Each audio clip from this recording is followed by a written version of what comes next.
एक खातून का सवाल है, मेरा शौहर 3 साल से मेरे पास नहीं रहता है और ना ही मुझसे बात करता है, तो क्या मैं दूसरी जगह शादी कर सकती हूँ या नहीं?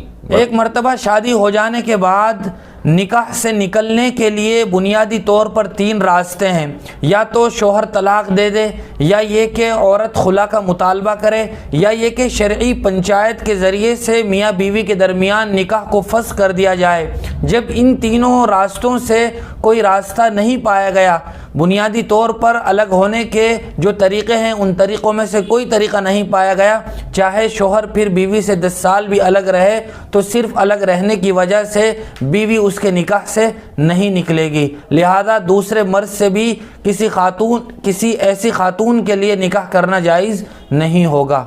बहुत शुक्रिया मुफ्ती साहब आपका। इसी तरह की मज़ीद मसाइल की जानकारी के लिए आप हमारे दारे अरकम यूट्यूब चैनल को सब्सक्राइब करें, वीडियो की नोटिफिकेशन के लिए बेल आइकन को प्रेस करें, वीडियो को लाइक करें, सदक़ाए जारिया की नीयत से वीडियो को शेयर भी करें और इसी तरह अपने सवाल हम तक पहुँचाते रहें। जज़ाकल्लाह।